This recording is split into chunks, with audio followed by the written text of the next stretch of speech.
annoncé dans ce journal du 30 mai 2022, séminaire du réseau des femmes professionnelles maritimes et portuaires de l'Afrique de l'Ouest et du Centre, signature conjointe des actes de prêt entre UST, BDAC et LCB Bank à Pointe-Noire, réhabilitation de l'éclairage public au CQ 104 CAP 4, 3 titres qui font la une du journal. Mesdames et messieurs, bienvenue à tous.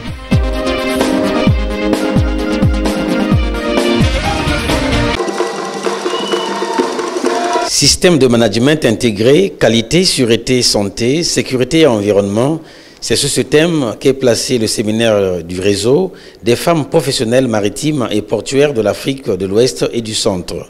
Plusieurs délégués venus des pays membres de l'Association de gestion des ports de l'Afrique de l'Ouest et du Centre prennent part à ce séminaire patronné par le ministre Jean-Marc Tisser-Tchikaya des Transports, de l'Aviation civile et de la Marine marchande, lequel s'est fait accompagner de la ministre des Affaires sociales, de l'Action humanitaire, Irène Mboko-Kimbatsa. La cérémonie d'ouverture a connu plusieurs allocutions, dont celle du directeur général du port autonome de Pointe-Noire, Séraphin Bala, reconnaissant la loyauté et l'assiduité de la femme dans le travail. Pour la coordonnatrice du réseau des femmes professionnelles maritimes et portuaires de l'Afrique de l'Ouest et du Centre, l'association a pour défi de mettre à disposition toutes les compétences pour valoriser le travail de la femme. Le secrétaire général de l'AGEPA-OC a pour sa part reconnu l'intérêt qu'accorde le gouvernement de la République du Congo à la question du genre. Le ministre Jean-Marc Tisser-Tchikaya ouvrant les travaux du séminaire. C'est donc ici l'occasion de mettre en évidence la pertinence de l'une des recommandations issues des travaux marquant la célébration en République du Congo de la première édition de la Journée internationale de la femme du secteur maritime, à savoir le renforcement de la représentativité des femmes du secteur maritime et portuaire dans les sphères de décision. Je prends l'engagement de porter au niveau du gouvernement les recommandations pertinentes qui seront issues de vos travaux et vous assure de la détermination du gouvernement à soutenir les initiatives lancées au plan international et régional en faveur de la promotion des femmes dans le secteur maritime et portuaire, conformément aux dispositions de l'objectif de développement durable numéro 5 des Nations Unies relatif à l'égalité entre les hommes et les femmes et l'autonomisation des femmes. À noter que ce séminaire prendra fin ce jeudi 2 juin 2022.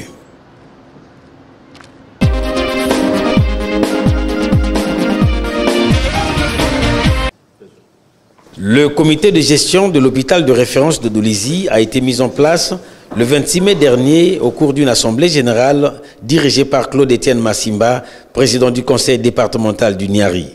À l'ouverture des travaux de cette assemblée générale, Claude-Étienne Massimba a rappelé la politique nationale de santé, celle consistant à doter le pays d'un système de santé performant. La vision de la politique nationale de santé est de voir le Congo doté d'un système de santé performant, résilient et à même de garantir l'accès universel à des soins et des services de santé de qualité et un état de santé optimal pour soutenir durablement la croissance et le développement du pays.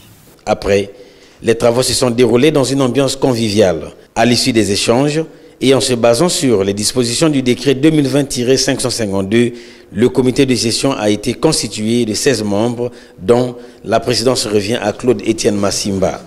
Par la suite, a été mis en place un bureau exécutif de 5 personnes, avec toujours à leur tête Claude-Étienne Massimba, président du conseil départemental du Niari. Clôturant les travaux, le président de la séance a félicité les nouveaux membres des 2 organes mis en place et s'est réjoui par ailleurs du climat apaisé qui a prévalu tout au long des assises. À la fin de l'Assemblée générale, que peut-on retenir? Mes impressions ne peuvent être que les impressions de satisfaction. Parce que, bon, on ne pouvait pas travailler avec un COGES soi-disant, parce que quand on les avait mis en place, je n'étais pas, qui ne respectaient pas les normes. Et actuellement, la loi 17 de 2019 avait dit que ne peut mettre le COGES en place que le conseil départemental. Et c'est ce qui se fut fait. Donc là, nous sommes très ravis. Nous n'avons fait que faire notre devoir, c'est-à-dire d'être en conformité avec la loi 17-2019 du 21 mai 2019, qui fixe la répartition des compétences de l'État et des collectivités locales en matière de santé de base. C'était très important parce que vous savez que le comité de gestion, c'est un organe de participation communautaire et que laisser l'hôpital être géré par seuls les médecins, seuls les administrateurs, ça ne marche pas. Et vous voyez que l'expérience a prouvé le contraire. Donc il faut mettre un organe de participation communautaire qui va aider l'hôpital de référence dans la cogestion.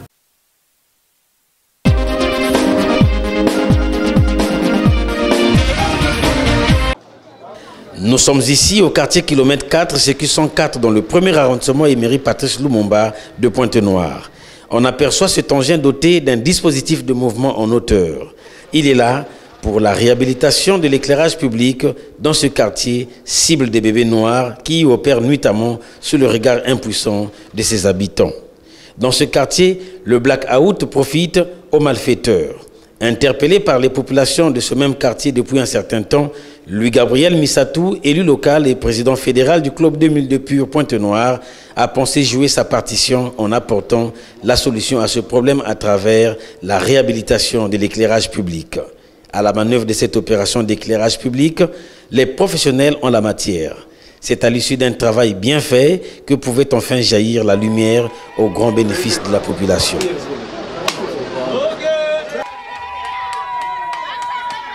Je suis très content, étant entendu que je suis le chef du quartier et ce qui se passe ici n'est pas tolérable. Étant entendu que le quartier Cam 4, c'est un quartier qui est proche de la grande ville de Pointe-Noire et qu'on ne peut pas accepter que dans un tel quartier, il peut y avoir problème d'insécurité. Tout simplement parce qu'il n'y a pas les voies ne sont pas éclairées, les bandits circulent nuit et jour, rançonnent les uns et les autres. Et comme moi je suis très content du geste. Pour Louis-Gabriel Missatou, c'est une contribution à la lutte contre l'insécurité. Nous n'avons pas été insensibles aux problèmes d'insécurité qui sont causés par le manque d'éclairage dans tout ce quartier. Nous avons essayé de réunir nos moyens pour faire que la lumière soit ici. Et on a créé des conditions avec les équipes que vous voyez qui ont battu un travail très important de retrouver les réseaux, de rebrancher des câbles, de retrouver des fusibles. Et vous avez vu vous-même l'acte symbolique de redémarrage, donc d'enclenchement de l'interrupteur qui vient de donner la lumière pour éclairer ce quartier, ce qui contribue à résoudre des problèmes d'insécurité que ce quartier connaissait notamment avec les bébés noirs, les Koulouna, etc. Il n'y a aucune relation avec les élections et ce n'est pas un acte électoraliste du tout. Je suis élu local de Lumumba. Cette interpellation nous a été faite récemment et nous avons trouvé bon de le faire aujourd'hui. On va dire que c'est par des petites gouttes d'eau qu'on fait des rivières et par des petites rivières qu'on fait des océans. Nous commençons, le plus long chemin commençons par le premier pas. Nous avons donné, on va dire, le signal et on va essayer de faire que cela continue également dans les autres quartiers qui connaissent les mêmes soucis d'éclairage qui engendrent aussi d'autres problèmes d'insécurité. Cette action salvatrice n'est ni la première ni la dernière, a précisé Louis-Gabriel Missatou.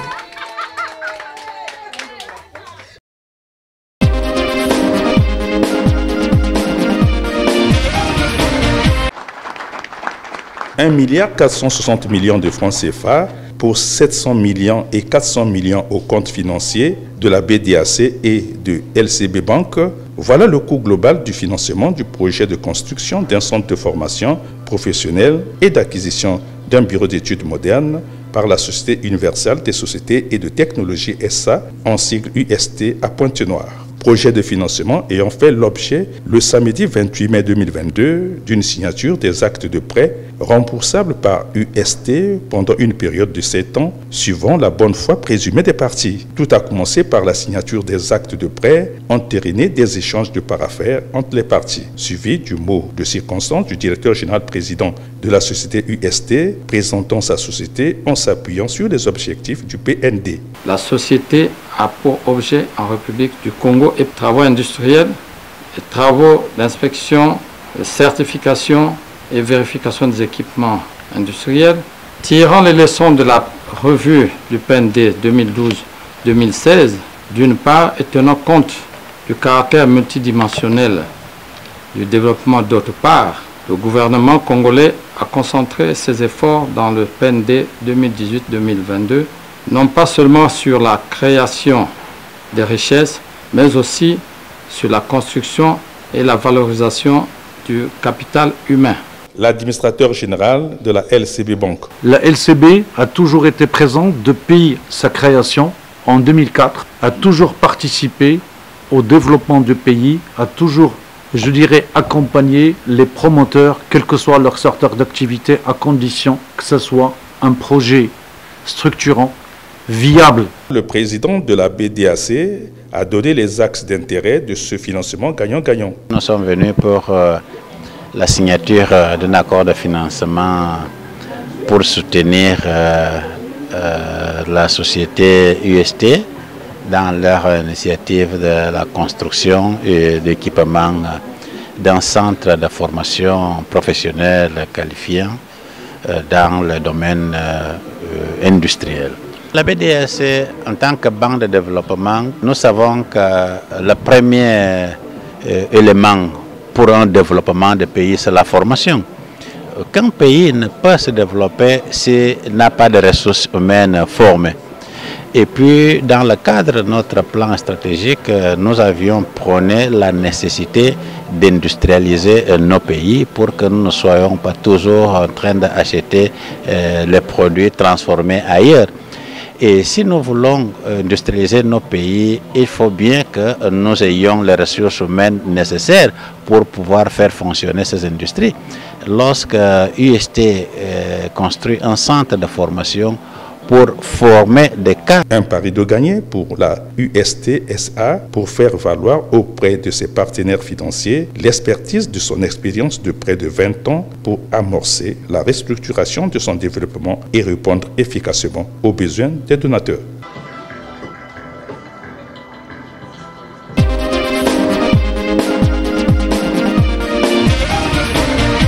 Un amphithéâtre de Suéco pris d'assaut par 50 participants d'horizons divers venus échanger sur les questions d'arrestation illégale, de détention arbitraire et de torture dans les lieux de privation de liberté. Une tribune organisée par l'association Horizon Action Future en sigle AAF en partenariat avec le parquet du tribunal de grandes instances de Pointe-Noire et l'Observatoire congolais des droits de l'homme en sigle OCDH. Invité de marque à la dite tribune, le parquet, les forces de police congolaises et la société civile, considérés comme les maillons de la chaîne pénale, dans le but de créer avec l'AAF une plateforme sociétale de réflexion en vue d'un plaidoyer visant l'éradication de certaines mauvaises pratiques de détention au Congo. L'auditoire a suivi les deux exposés du procureur de la République près du tribunal de grandes instances de Pointe-Noire sur la procédure d'arrestation et la détention préventive selon le code pénal congolais. Exposé ayant suscité un échange interactif entre les participants et le présidium avec point de chute le mot du participant. Au sortir de la dite tribune, le procureur de la République du tribunal de grandes instances de Pointe-Noire s'explique. En gros, nous avons parlé justement de l'arrestation et bien sûr, nous avons enchaîné sur des notions voisines telles que l'emprisonnement, telles que la garde à vue, telles que la détention et autre chose. Nous avons dit que toutes ces mesures avaient pour conséquence de priver un individu de sa liberté de circulation. Et lorsque quelqu'un ne peut pas circuler librement, il vaut mieux qu'il sache pourquoi. La plupart du temps, il faut que ce soit en raison des circonstances judiciaires. Mais lorsque nous avons parlé de la rétention administrative, par exemple, on a dit que là-bas, c'était une mesure policière, puisque ça se passe aux frontières. Savoir si un individu sera admis à franchir ou pas le seuil de nos frontières. Et donc, je crois que, oui, c'est de ça que nous avons parlé. Et je crois que le message est passé tout au moins auprès de ceux qui étaient là présents dans la salle. Une tribune d'échange pour juger la force associative de l'AAF de fédérer les intelligences à des questions sensibles du droit judiciaire. Avec l'appui conjoint du PNUD et de l'UNESCO, il s'est tenu du 26 au 27 mai 2022 la deuxième session extraordinaire du Conseil départemental du Kwilu. Une deuxième session focalisée sur la réception et l'adoption du plan de développement intégrant les objectifs du développement durable, sachant que depuis les premières années de la mise en œuvre de la décentralisation au Congo, l'action publique était conduite ex nihilo en absence de tout document de planification. Une absence ayant entravé les efforts consentis par les autorités centrales et locales pour mettre en valeur le socle d'une politique de gestion locale des départements. D'où l'intérêt de la convocation de la deuxième session extraordinaire pour reformuler et réfléchir sur le panel. 2 jours de travaux ont suffi aux conseillers départementaux des 6 sous-préfectures du Kwilu d'adopter à la majorité des 2/3 ce plan de développement socio-économique, avec des travaux soldés par la lecture d'un compte rendu donnant les axes stratégiques de réception du panel. À l'issue de toutes les étapes indiquées, le plan de développement local du Kwilu a été finalisé et est mis à la disposition de la collectivité locale. La liste des affaires a été adoptée sans amendement. De la session technique, un présidium de 3 membres a été mis en place ainsi que 6 groupes thématiques en vue d'examiner le plan de développement local intégrant les objectifs de développement durable en sigle ODD du département du Kwilu. Clôturant la session, Oscar Tivika Sitou, vice-président du Conseil, s'est apaisanti sur la politique de gouvernance décentralisée. La pensée de développement est globale, mais l'action n'en demeure pas moins locale. C'est pourquoi la politique de coopération décentralisée devra se construire sur les réalités intrinsèques de notre département mythique et historique. Un partenariat valorisant, considéré dans toutes les sphères du développement, apportera ses marques positives en faveur de Luango, de Mvuti, de Madingokai, de Nzambi, de Kakamweka, de Yinda, parce que notre génie créateur aura été cultivé. C'est alors que le Kwilu pourra répondre au rendez-vous de la mondialisation avec le cœur et la tête, mettant en avant le sens de la mesure. Une deuxième session extraordinaire qui vient donner vitalité et espoir au PND et au panel pour arrimer le département du Kwilu au choix innovant de son développement socio-économique.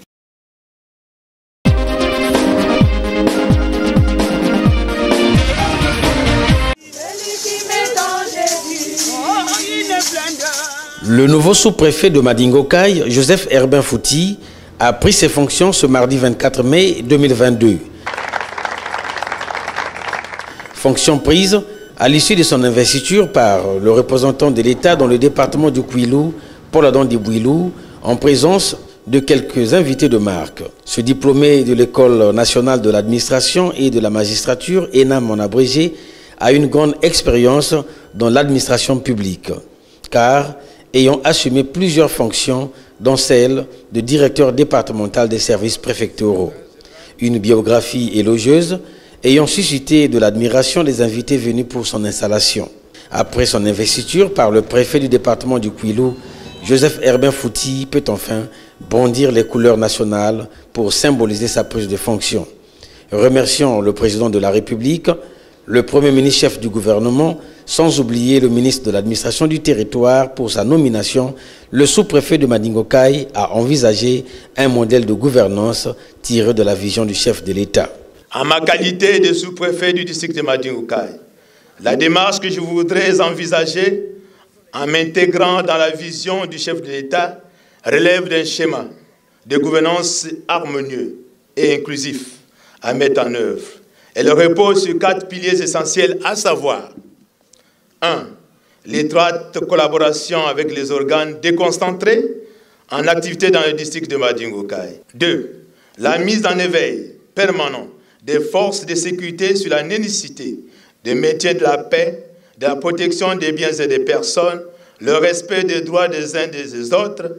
À cela se joint l'éradication du phénomène du banditisme en développement. 3. La mobilisation des forces vives de notre district sur les objectifs précis et variables, devant favoriser les solutions en rapport avec les défis en présence. Ceci relevant des contraintes de grande importance communautaire. 4. Faire coopérer au processus d'amélioration des conditions de vie de la collectivité, des entreprises, les petits commerces et les artisans œuvrant dans notre collectivité. Le préfet du département du Kwilu, Paul Adam Dibouilou, a pris le temps nécessaire d'instruire son collaborateur. Monsieur le sous-préfet, Prenez donc acte de donner le meilleur de vous-même et demeurez ce premier serviteur de l'État qui ne mènera aucun effort pour vous adosser sur toutes les synergies et toutes les compétences départementales du Kouilou, mises à votre disposition, qui sont un appui considérable pour vous accompagner dans la réussite de cette nouvelle mission. Vous êtes donc le garant du respect des règles administratives dont vous devriez organiser et superviser le contrôle, tout en apportant à la communauté urbaine de Madingokai les conseils appropriés. Le rituel de bénédiction du sous-préfet installé et la séance de congratulation à son égard ont baissé les rideaux des présentes retrouvailles.